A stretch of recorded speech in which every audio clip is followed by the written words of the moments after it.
Hello guys ဒီနေ့ကျွန်တော် solo run အပ်တဲ့ gameplay လေးစော့ပြသွားမှာဖြစ်ပါတယ်ပြီးတော့ကျွန်တော်စော့နေနေပဲ game စော့နေတယ်လိုအပ်တဲ့အချက်တွေဘယ်လိုစော့ရမလဲဆိုတာတခြားပြောပြပေးမှာမဟုတ်ဗီဒီယိုလေးကိုစော့အောင်ကြည့်နေခြင်းပါတယ်ကျွန်တော်အစမှာတော့ကျွန်တော်ရွေးတာ6လိမ့်နေဒါပေမဲ့ run စော့မဲ့ bro တယောက်က irritate ကောက်ပြီးတော့ကျွန်တော် run မဲ့စော့ပြလိုက်တယ်နော်ဟိုကပတန်းရဲ့ကြောဟဲကျွန်တော်တော့ကိုဖရာပေးလိုက်တယ်ပေါ့နော်ဒီလိုချိန်นี้မှာဆိုရင် brother တို့ပြောချင်တာတယောက်က brother ဆော့ချင်တဲ့ role လူသွားလို့ brother အနေနဲ့စေးထိုးစရာမလိုပါဘူးဘာလို့လဲဆိုတော့သူတို့ကအဲ့လိုမဆော့ချင်လို့ပြစ်လိုက်တယ်လို့သဘောထားပြီးတော့ brother အနေနဲ့လိုတဲ့ role ကိုဖြည့်ဆော့ပေးလိုက်ပါအဲ့လိုဆိုရင်အနိုင်ရဖို့အတွက်ကနည်းနည်း chance ပုံရရပါတော့One chose me to vanquish the shadows that plague this world. ဒါကတော့ကျွန်တော်ဒီပွဲမှာသုံးထားတဲ့ ambulance တွေပေါ့နော် ambulance တွေတန်း ambulance တွေကြီးပဲအကုန်လုံးယူထားရတယ်ဒါကတော့ item ပေါ့နော် item ကတော့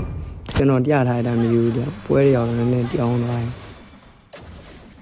အများစုကတန်းကင်လို့ရင်6လဲအရင် run ရဆိုရင်ကျွန်တော်တို့ hyper ကိုscale 2လေးသုံးပြီးတော့နည်းနည်းတော့ back ကိုပေးလိုက်တယ်ပေါ့နော်ဘာလို့လဲဆိုတော့သူဘတ်ဆာပိုနေရလို့ရင်သူ6လဲကိုကိုင်းတဲ့ခါကျလည်းပို့ပြီးတော့နည်းနည်းဆန်းဆန်းနဲ့ကန်နိုင်ဖို့ကြာပြီးလို့ရင်ဘလူးဘက်ကိုပြီးတော့ rubber ကိုလည်း damage နည်းနည်းပေးလိုက်တယ်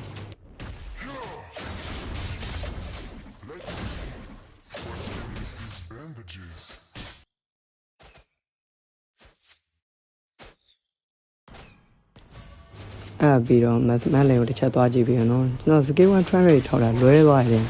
ပေမဲ့ကိစ္စအောင်မရှိပါဘူးထင်ရင်လည်း Hanabi က scale 1 သုံးထားဆိုတော့ A new ဖြစ်တယ်ညမေးရတကယ်တော့အဲ့နေရာမှာ flicker ကိုမသုံးလိုက်သေးဘူးလေဘာလို့လဲသူသေးမှမဟုတ်ဘူးလေဟိုဘက်က damage လည်းလောက်တာမရှိဘူးဒီနေရာမှာအစတော့ကျွန်တော် goal စီကို flicker နဲ့ခုံလိုက်မလို့ဒါပေမဲ့ ray မမီတော့တာမှန်သိလို့ဒီဘက်ချုံပဲစစ်လိုက်တယ်နော်စစ်တာမှားသွားလို့ပြောအောင်မထင်ဘူးကျွန်တော်ဟိုတေးတော့မလို့ဖြစ်သွားတယ်ဒါပေမဲ့ဟိုဘက်က mathematics နဲ့ပြန်ရလိုက်ပါmathematics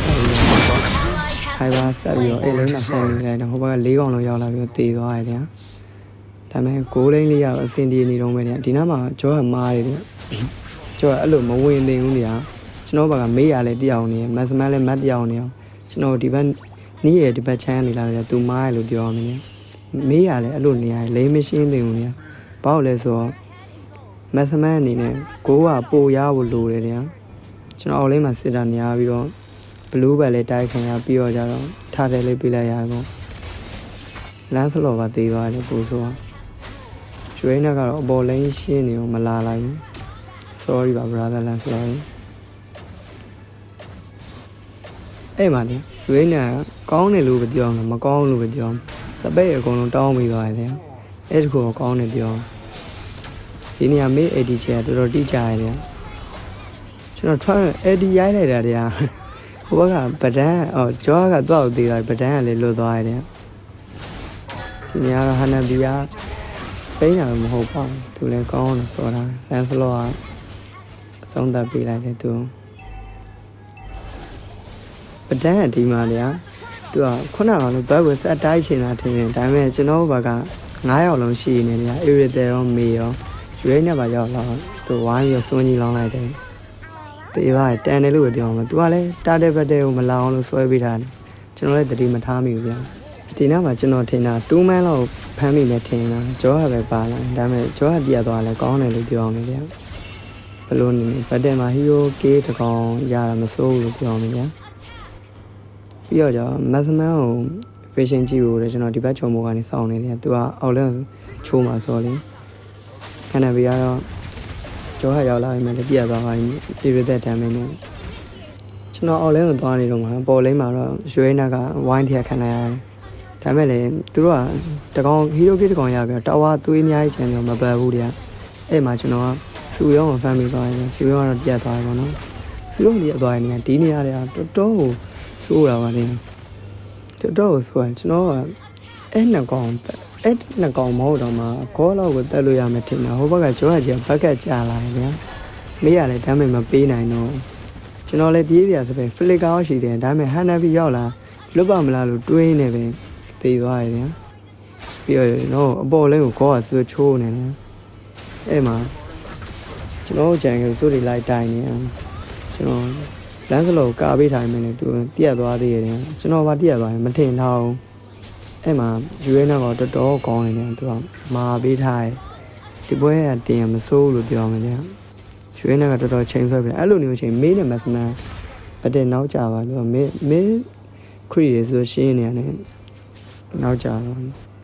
တော့ဒီနားလေထရန်းတွေကိုလှမ်းပြီးတော့ထောက်လိုက်မှဒါပေမဲ့မလာတော့ထင်ပြီးတော့ကန်ဆယ်လုံးမိသွားတယ်ဗျာအဲ့မှာလမ်းစလော့ကလည်းကျွန်တော်ဝင်မှတ်ပြီးတော့ကောက်ဆိုသွားတက်တယ်ကျွန်တော်ဖြစ်ချင်တော့ထရန်းခိုးတောင်းဖြစ်နေရတယ်မသွားလိုက်မိဘူးလမ်းစလော့တော့ပြန်ပေးလိုက်ရဒီနားမှာဟိုဘက်ကောင်နဲ့ပတဲမားသွားလို့ပြောအောင်ကျွန်တော်ဘက်ကမေးရလဲလာနေပြီဗျာနေပုံကြည့်လိုက်အဲ့မှာရွေးနဲ့ကျွန်တော်ထည့်ဖို့တော့မဖြစ်နိုင်အောင်လေသိရမလားအဲ့ဒီမှာကျွန်တော် try ထောက်လိုက်တာတော်တော်မှန်သွားတယ်အဲ့ဒီရလိုက်တော့နှစ်ကောင်လုံးပြတ်သွားတယ်ပြီးတော့ကျွန်တော်အောက်ကကြောရပါပေးလိုက်ရတယ်ဗျာအဲ့တော့သူပတဲမားပါတယ်အဲ့ကနေဆိုင်ကျွန်တော်က farming ပြန်ရပြီးတော့ damage တွေပြန်ထွက်လာပြီး lane create ပါတော်တော်ရှင်းနိုင်လိုက်တယ်ဗျာဒီပွဲကပတဲတော်တော်ကိုဆိုင်နေလို့ပြောအောင်ဟိုဘက်က3ကောင်သေးထားတော့မတ်စမတ်ကဘလိုနေရဒီလိုနားလာနေလဲမသိဘူးဒါပေမဲ့အဲ့ကောင်သေးမယ်ထင်တာသူအေးရှိနေစကေး1လည်းသုံးပြီးတော့ကျွန်တော်ဒီယံဘတ်မယ်လို့တာမတ်စမတ်80နဲ့ဘတ်လို့ရနေဘာလို့ဒီယံဝင်လာလဲဒီနာစဉ်းစားလို့မရကျွန်တော်တော့နည်းနည်းငြိမ်သက်ပေးလိုက်တဲ့သူအတွက်ပြီးတော့လေလုံးစရာရှိရလို့ lane free ပါညာရှင်းမို့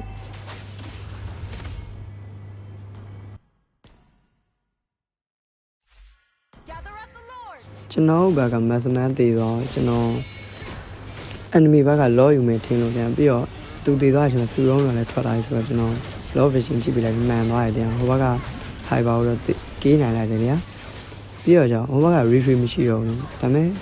ဂျိုဟန်နဲ့ပဒန်တွေကလုံးဝ land flow pressure ပေးနေသူလည်း low မယူနိုင်လိုက်ဘူးပြန်ပြီးတော့အဲ့မှာဂျိုဟန်ကကျွန်တော်ဆွလိုက်တိုင်နေဒါပေမဲ့သေအောင်မသွားဘူး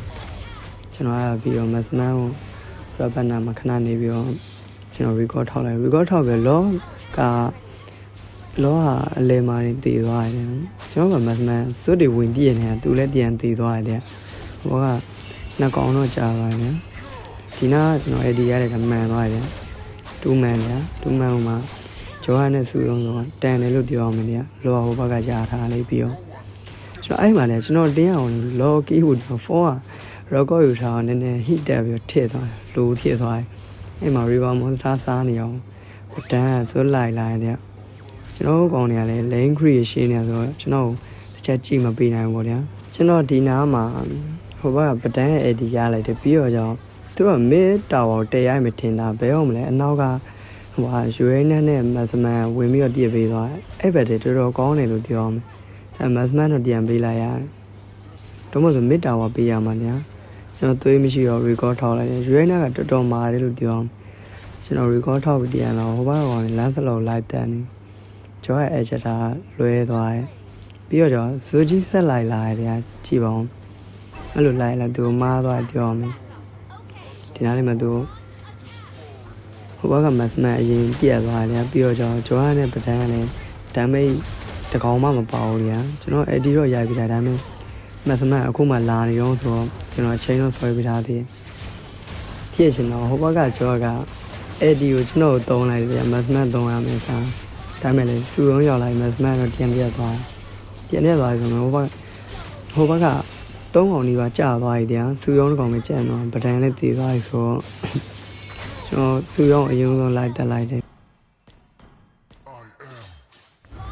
ကျွန်တော်အဆောင်ကတော့လောတက်မလို့ဒါပေမဲ့လောကအချိန်ဆောင်ရအောင်ပါဆိုတော့မစ်တာဝါယူလိုက်အဲ့မှာညာကိုအေဒီရိုက်မလို့ရှိတယ်အေဒီကခိုးတော့ဆောင်နေရတယ်ရလာဒါပေမဲ့တေးတော့ကျွန်တော်လည်းရွေးနဲ့တေးမှာစိုးပြီးတော့အဲ့မှာဝင်လိုက်တာဟန်နာပြီးတော့ crossing side damage နဲ့ကျွန်တော် crossing side damage တော့မပေါဘူးပေါ့ဒါပေမဲ့ဟိုဟာသူက slow fat ပါတယ်နေပြီးတော့ tower damage နဲ့တေးသွားတယ်ကျွန်တော်အခုမှတေးပြီးတော့ပြန်လာတော့ဆိုရင်ကျွန်တော်တင်းရတော့လွန်နားလေးမှာပတဲစွတ်ဆိုင်နေတော်တော်ကောင်းတယ်လို့ပြောမယ်ကျွန်တော်ကရွေးနေတော်တော်မှာမတ်မတ်လို့စွတ်တိလိုက်ဒီပေးထားဆိုတော့ပတဲရတော့တာသွားပါအဲ့နာမတ်မတ်လေးပြန်တော့ကြာသွားတယ်ဒါပေမဲ့ဒီနာမေးရကျွန်တော်ကွန်ဘိုတော့တော်တော်မိသွားတယ်ပြောအောင်မေးအဲ့ဒီကျဲလိုက်တယ်ကျွန်တော်ရဲ့ ကေတူဒမ်မိတ်နဲ့အဲ့ဘက်က၄កောင်လုံးပြန်ကျသွားတယ်ဗျာပထမကနေ2កောင်ကျပြီးသားဆို2កောင်ပဲကြာပေါ့ဒီနေရာနဲ့ကျွန်တော်တို့ကအစအောင်ပတန်းကိုတက်ပြီးမစ်တာဝါယူမလို့ပဲဒါပေမဲ့ကျွန်တော်အပေါ်လင်းကိုကြည်လောင်းနေအပေါ်လင်းကခရီးတော်တော်များနေဆိုအပေါ်လင်းသွားရှင်းနေပြီးတော့ကျွန်တော်တို့လောနာဘက်တရီယန်ဆိုင်နေပေါ့ဒီနောက်မှာကျွန်တော်ဖလစ်ကသုံးပြီးတော့အက်ဒီကိုရိုက်လိုက်လို့ရတယ်ဆိုရင်ဟိုဘက်ကရှိတာဂျောဟန်ရဲ့ပတန်းရဲ့ဆိုအက်ဒီကိုမပေးလိုက်ဘူးတရားဟိုဘက်ကပဒံတော်တော် guide တွေပြောအောင်မရရအောင်ဆိုလိုက်တယ်ကျွန်တော်အဲ့ဒီကလည်းလွဲသွားတယ်အစတော့ဒီနားမှာ recall ခေါ်မယ်ဒါပေမဲ့တရားနေပုံတစ်ချက်ကြည့်လိုက် everything အပေါ်လဲကိုချိုးပေးနေတယ် lens လောကလည်း light တက်ပေးနေဆိုတော့ကျွန်တော် recall မထောင်ရင် battery light fan ပေးလိုက်တယ် battery ဆိုင်လိုက်တော့မှန်သွားတယ်ပြောအောင်မယ်ကျွန်တော်တော့ battery လေးတာသွားတယ်တရားပြီးတော့ကျွန်တော်အပေါ်လဲရလည်းရထားရဆိုခေါ်တော့တေးထားတယ်အပေါ်လင်းကလိန်ထိတ်မဲ့ခေါ်ပါတေးထားတယ်ပေါ့ကျွန်တော်ကကောင်းတယ်လို့ပြောအောင်မလဲမက်သမတ်တမ်းကတော်တော်ထွန်းနေတယ်ဒီပွဲမှာမက်သမတ်တော်တော်ကောင်းပါတယ် Your team ကျွန် destroyed. တော်လောယူပြီးတော့အလဲလဲကနေတက်ဖို့ကြိုးစားနေမယ်ဟိုကဇွတ်တီကာနေရတယ်အဲ့တော့ဒီတိုင်းပဲပတဲလေးကိုတွန်းဆုံလောင်းနေတယ်ပတ်ထားကြသေးဟိုဘက်ကကြောကဟိုလူဝင်မှလို့ဒီလူဝင်မှလို့လုံရင်းနေပဲသူကရှောသွားကျွန်တော်ဒီနားမှာเนี่ยလောရဲ့အဲ့လိုနေထွက်တဲ့ဟာကိုဘဲဘက်နေနဲ့တိုးလိုက်ရမယ်တဲ့အဲ့လိုနေလို့ဆိုရင်ဟိုဘက်ကလေးဖုန်းမန်းလောက်ရိုင်းမိမယ်လို့ထင်တာပဲဒါပေမဲ့ရှောသွားတာပါပဲဒီနားကျွန်တော်ဗတ်တယ်နည်းနည်းမှားသွားရင်ကျွန်တော်ဘာဝင်စိုးဝင်တိုင်းနေကြအောင်မစမတ်ဝင်တာနည်းနည်းလောသွားလို့ပြောအောင်ကျွန်တော်အမ်းလို့ရမယ်အောင်မအမ်းနိုင်လာလို့တရားမစမတ်ဆိုအနီးကကြီးပြည့်နေရောကောအဲ့ဒီနဲ့ပြန်တည်သွားတယ်သူကနဲ့ကျွန်တော်ဘာလို့အဲ့ဒီရိုက်လိုက်လဲစဉ်းစားလို့မရအောင်နောက်ကဘက်ကတမ်းပဲအဲ့လောက်မလောက်ပဲနဲ့မစမန်းပါရင်တော့တနည်းကိုမေးရအဲ့ပါတော့ချစ်တရားလားသူကအဲ့လောက်တမ်းပဲမထွက်ဘူးညာသူကစပယ်လေး1 2လေးနည်းနည်းသုံးပြီးတော့ညှို့ရဟီရိုဆိုတော့တမ်းပဲတော့ပါမတော့ဒီလိုနဲ့ပဲကျွန်တော်တို့ကမေခရီလေးရှိပြီမေကနေအမ်မေကိုတွေးထားပါဗောဗျာ